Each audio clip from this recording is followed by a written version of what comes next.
Hi there, I'm Jim Zirin. Welcome back to Conversations in the Digital Age. With us is the writer, Michael Schneerson. Michael Schneerson has written a marvelous new book, a bestseller entitled The Contender. No, it's not about Marlon Brando, Terry Malloy, I could have been a contender. The Contender is about our governor, Andrew Mark Cuomo, and it is a spellbinder. Michael explores the character of Andrew Cuomo and shows that he is one of the most interesting political figures of our time, even in an election year where he has decided not to be a candidate. Michael, welcome. We're delighted to have you with us. Thanks, Jim. Good to be here. Now, congratulations on your book. Thank you. And first, I'd like you to tell us something about it. How long did it take you to write it, and what inspired you to do it? Jim, it took forever. It felt that way. I was inspired, funnily enough, back in late 2011. I went to hear David Paterson, the ex-governor, give a talk. He was going to talk about the new governor, Andrew Cuomo, who had just had his first year in office. I thought, this is going to be rich. He's going to really knock the guy the way ex-officials would do. No, he was very admiring of Cuomo, and he really painted him as this sort of master strategist. And I started thinking, interesting character. He'd had a great first year in office, done a lot of things, including marriage equality. And the talk was beginning to be heard that he would run for president. So I thought, let's get a jump on this before he does. Now, in the past, you'd written a biography of Irwin Shaw. You'd written a biography of Harry Belafonte. You'd written other books, but never involving a political figure. Why the change? Jim, I look back on all my books and I wonder, why did I do this one or that one? It always at the time just strikes me as the most exciting thing I can imagine. And Cuomo was very exciting to me because once I convinced myself that he had enough accomplished to really be worth a book, then I looked at his backstory. I thought, this is really very compelling. The whole immigrant story of his grandfather and his father becoming governor, Andrew essentially helping as a young man, helping his father become governor. And then the Clinton years in which he becomes the Secretary of HUD at a very young age, goes off, has so much hubris that he then decides to run for governor, gets smashed, marries a Kennedy, divorces a Kennedy. It was just rich with drama. And so I felt very, very excited to embark on it. Now, normally when one writes a biography of a living person, one gets to interview that person, and the person supplies facts which are helpful to the biographer. Did that happen here? Those are in what they call authorized biographies. You were unauthorized. This was very much an unauthorized biography. I embarked on it hoping that the governor would cooperate with me. I wrote letters. I actually sent him my 40-page proposal that had gotten me a contract. I wanted to be completely open and transparent about it. He did agree to have a lunch with me, a sort of off-the-record lunch, and basically tried to convince me not to do the book. And then when that didn't work, he turned to political columnist Fred Dicker of the New York Post, a venerable character in the Albany political culture, and said, why don't you write the book about me? Dicker then got a contract. For a while, it looked as if I was up against him. Then Dicker started criticizing the governor for his stands on fracking and gun control. So the governor got rid of him, decided to write his own book. This was quite a journey for me, but it was from really the get-go unauthorized. Now, did Cuomo at any time offer you the prospect of a collaboration between the two of you? Yeah, he did early on. That was a thought, that maybe if I worked with him, that he would then introduce me to the Clintons and everyone else. And I thought about this for a little while because he's an imposing guy, and you think, do you really want to spend the next 3 years of your life as his enemy? But my agent and my editor said, no way are you doing that, because you'll be miserable. He'll just, throw you around like a wet towel, and you'll end up with a book you hate if you have any book at all. So thanks to them, they kept my feet to the fire, and I found that over time I could get a lot of people to talk to me. And then, of course, Andrew decided to write his own book. All Things Possible. Yeah, well, I guess all things are possible, including that book, which it's hard to imagine, but he did it. Did it with a collaborator. Yes, he had a collaborator. Maybe this is unsporting of me, but it basically reads like a bunch of press releases cobbled together. But it came out just before the election of 2014 when he was running for governor again. And I think he felt that's what, a governor running for re-election should do. My book then came out after the election. I had no interest in having it tied up with the, re-election of a governor of New York State. I really saw this book as having a larger scope. It was really about the rise of the American politician, Andrew Cuomo as the quintessential American politician, for all those reasons I mentioned about his backstory, and then about the challenges that he faced when he got into office. He's a and an American politician who was possibly a presidential candidate. Well, exactly, yeah. But he, certainly is a very clever strategist, great with the carrots and the sticks. And the way he operates really gives you a sense of how to be, for the most part, a very successful politician. The trouble with Andrew, as most observers of Andrew now agree, is it's almost like a Shakespearean flaw. His greatest strength is his greatest flaw, or becomes his undoing, the way we all learned in high school. His toughness, his resolve, his cunning, all get him up the mountain. But then in the end, he pushes too hard and they undo him.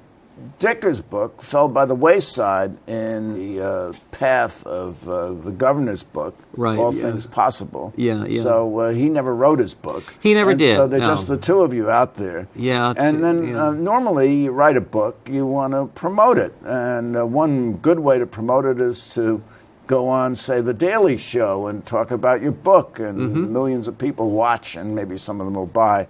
Did Cuomo ever go on The Daily Show? Did he try to promote his book? He had just one or two appearances. He went to a Barnes & Noble on Union Square. My wife and I went out of curiosity to see what it would be like.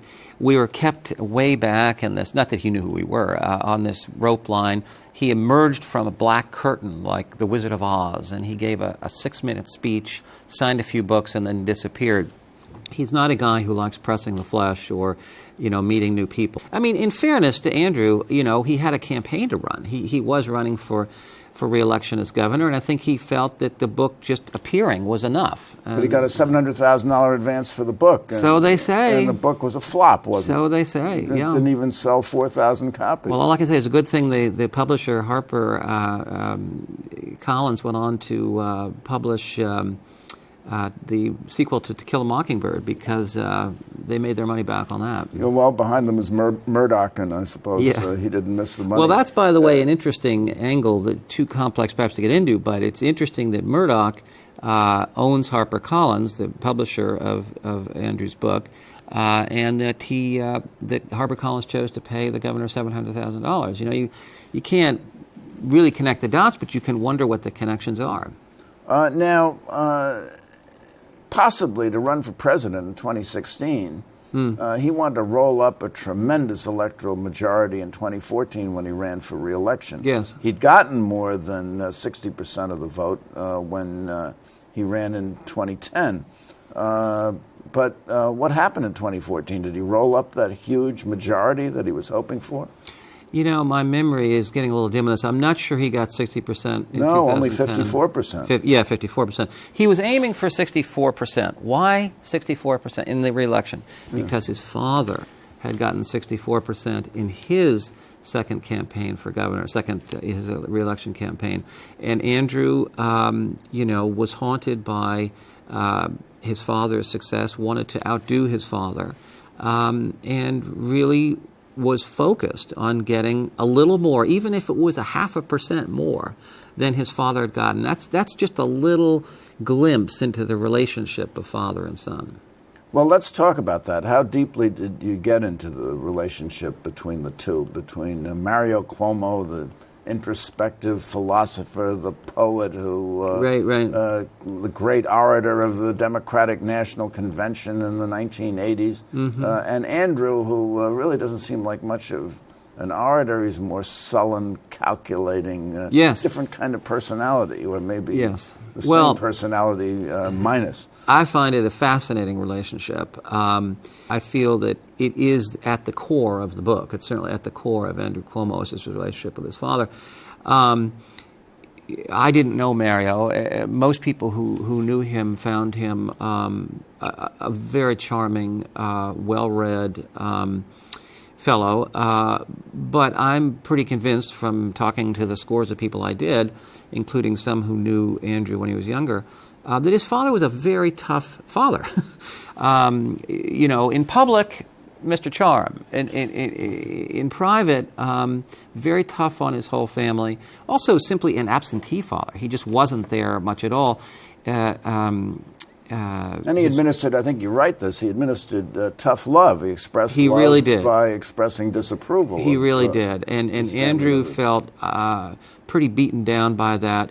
There are actually some very revealing quotes from him in scattered interviews. I went back and got every article written about him for 30 years, and it's actually quite a record, quite a history. And he would sometimes let his guard down and say, my father was, truth be told, very rarely around. And, Mario at one point said, I finally took Andrew to a ball game. I hadn't really seen much of him for 4 years, but Matilda made me. Well, gosh, what does that say? So I feel that Andrew Cuomo, then as a teenager, had sort of a psychological choice.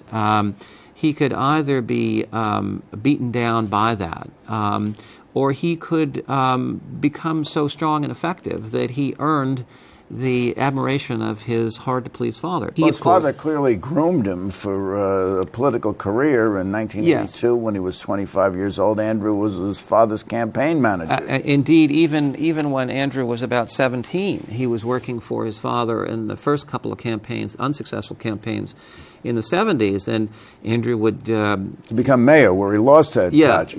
He would scamper up the telephone poles and put Cuomo posters, staple them on, and if there are Koch posters, he would tear those down. That was sort of his first role. And then there was the campaign slogan against Koch: "Vote for Cuomo, not for the homo." Who thought of that one? A very notorious chapter in the Cuomo history. They both denied for ever after that they hadn't done it.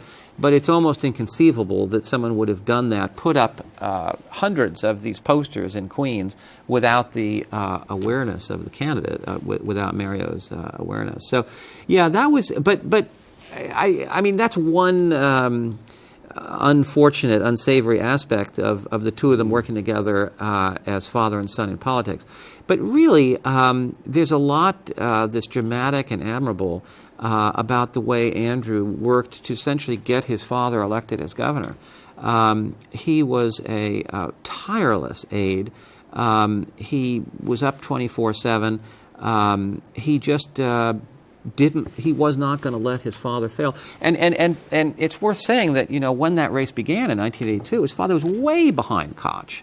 I mean, Koch, who had run and won for mayor, really should have been perfectly happy to stay mayor, but he didn't like the idea of Mario becoming governor. So then Koch runs for governor, is immensely popular. Cuomo is losing by 40 points in the polls, and Andrew, really more than anyone else, helped pull him into the governorship. Well, Koch was popular except upstate when he made the comment that he really didn't want to be governor because there isn't a good Chinese restaurant in Albany. Famous comment, and then he began to decline in the polls. So he did. That's how changeable the New York electorate is. Yeah. Now, let's just take a look at Andrew's unusual personality.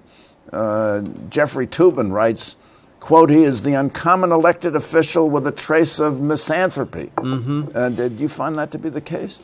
It certainly seems so from nearly everyone. Does he not like people?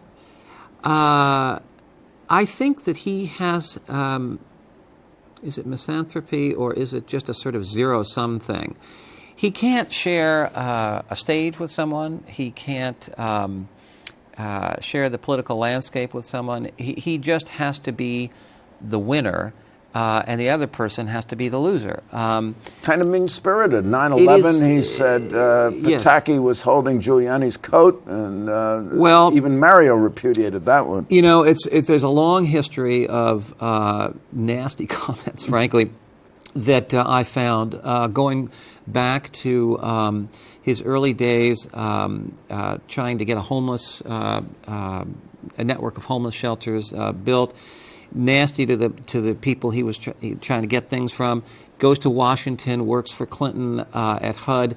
Boy, there's scores of people at HUD who remember bruising interactions with him, including the agency Inspector General. Yes. Oh my God, this woman Susan Gaffney. He basically tried to ride her out of town on a rail, and she was tough. She would not be budged out, but he, ends up floating rumors that she's racist, that she,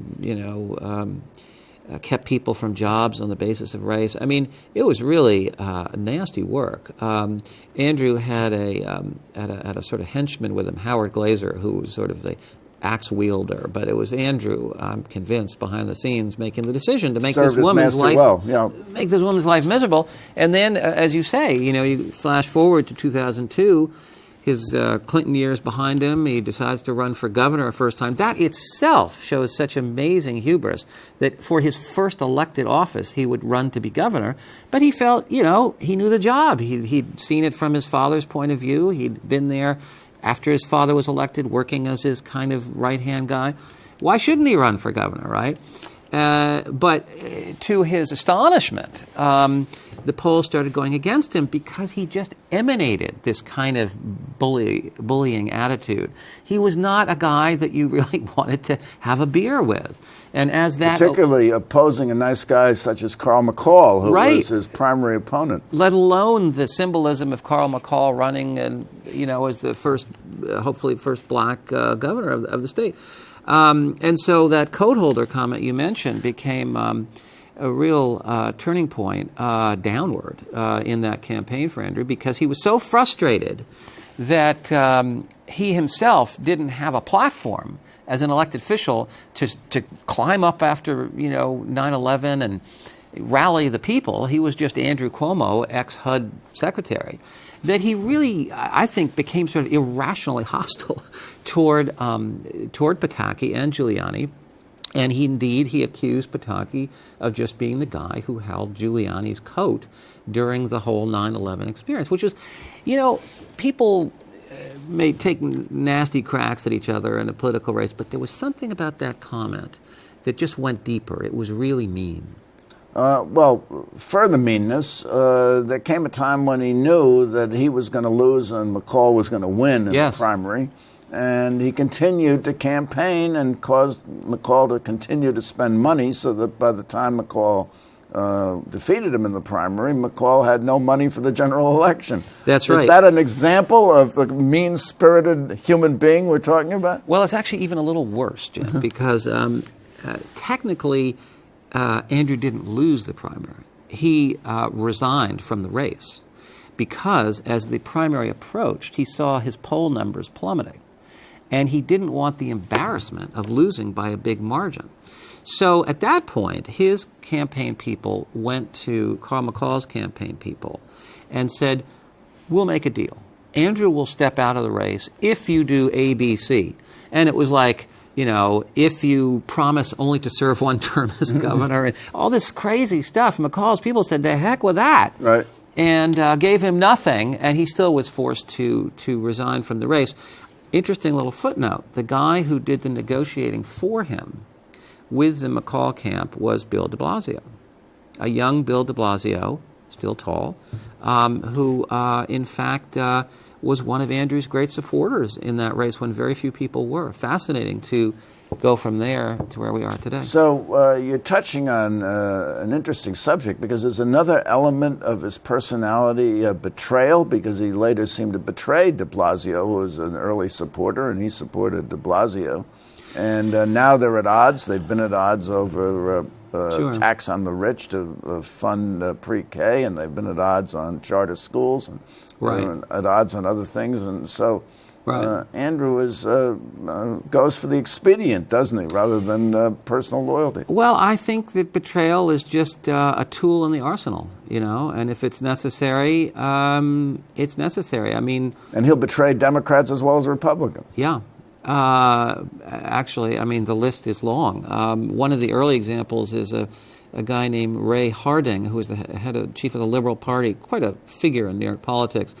Long, twisted history between his family and the Cuomos. But anyway, at a pivotal point, when Andrew was running for governor, he turned to Ray Harding and said, "Can you please give me your party's support?" And Harding said, "Well, fine. I just need to know that you're going to see this through to the end, through to the actual election day, not just the primary. Because if you don't, then I won't get the 50,000 votes I need to keep my party legal, essentially. I mean, if you don't, in New York State, have 50,000 votes on your ballot, next election, then you're not on the ballot. You essentially don't exist." Andrew swore he would, of course, see it through, and as we've discussed, he dropped out, leaving Ray Harding and the Liberal Party basically non-existent. But this theme of betrayal is consistent. He kind of has a history of bad personal relationships, doesn't he? Bad relationships with the Kennedys, bad relationships with Bloomberg, others in office. Well, they're very different kinds of relationships, of course. But yes, I think. Well, we can talk about one or the other. I mean, with the Kennedys, of course, he in about 1988 or 9. Was set up on a blind date with Carrie Kennedy, a daughter of Robert Kennedy. And they hit it off immediately. I think they were sort of kindred spirits in a sense. They understood the political world.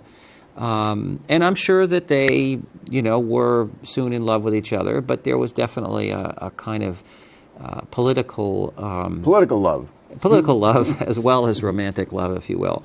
It was my sources suggested to me that it was a tough marriage almost from the beginning. Andrew was very controlling, like his father, very absent, very critical of Carrie for anything from the way she cooked to the clothes she wore to the friends she hung out with. They were in therapy from year one.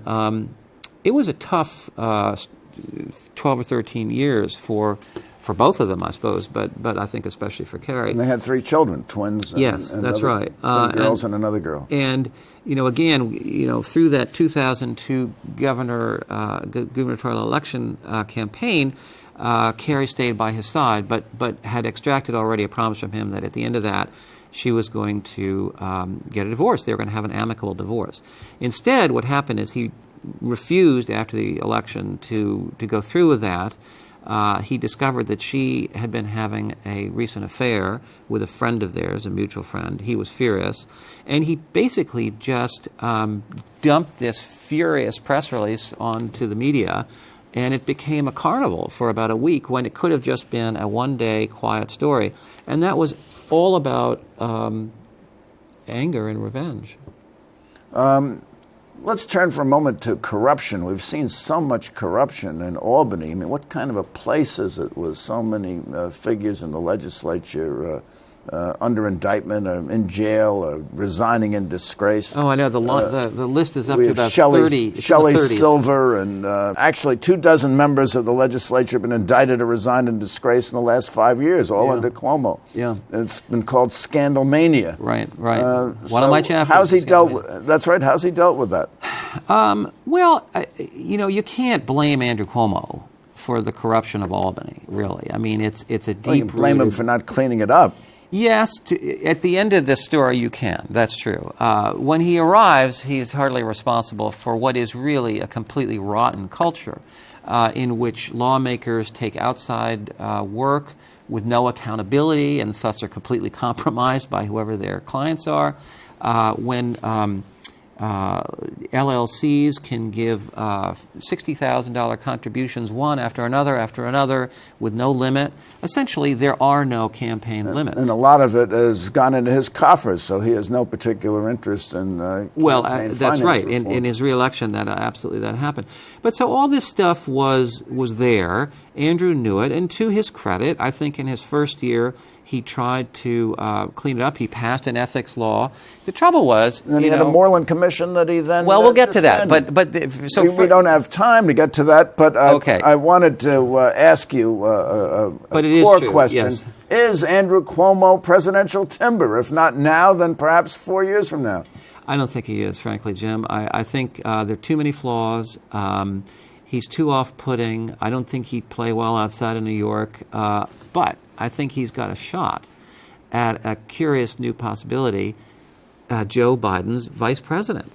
If Biden runs, actually Fred Dicker was the one to float this theory the other day. I'd been hearing it a while myself. It's not inconceivable that he would choose Cuomo as his vice presidential candidate.